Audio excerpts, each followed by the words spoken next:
C'est une opportunité que la Banque centrale donne à la population pour mieux s'informer sur l'inclusion financière, pour dire en sorte à tout le monde que la finance n'a rien de mythique, n'a rien de compliqué, n'a rien de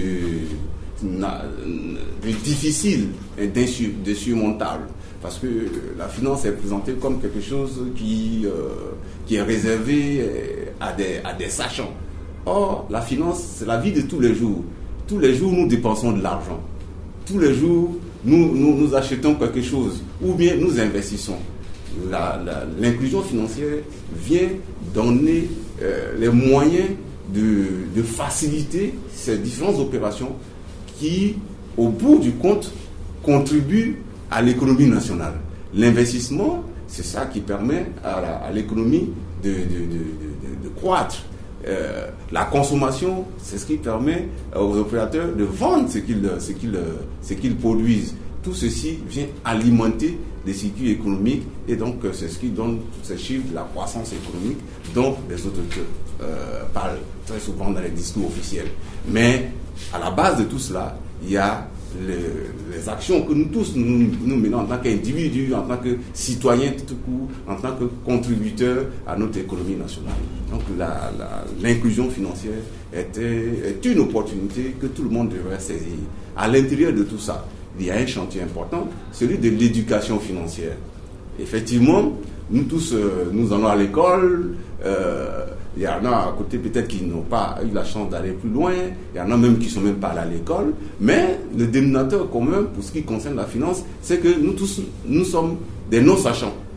D'une manière ou d'une autre, on est des non-sachants. Quelquefois, on est surpris de savoir que des gens de très haut niveau ne sont pas au courant que certaines opérations basiques se passent au niveau financier. Tout le monde est étonné. Donc aujourd'hui, l'État a mis en place un dispositif pour que le chantier de l'éducation financière soit vraiment exploité de telle sorte qu'il y ait moins de non-sachants dans ce domaine, en fait, que tout le monde soit des sachants dans le domaine financier. C'est en cela seulement que certaines problématiques pourront être résolues plus facilement. Les questions, par exemple, de garantie au niveau des crédits qui sont présentés aujourd'hui comme des obstacles.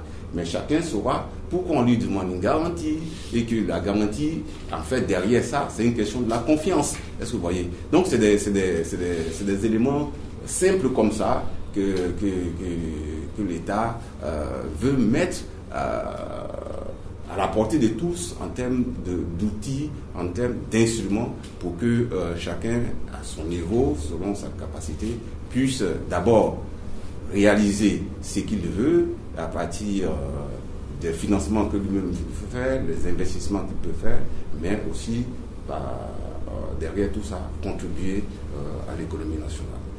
Je pense que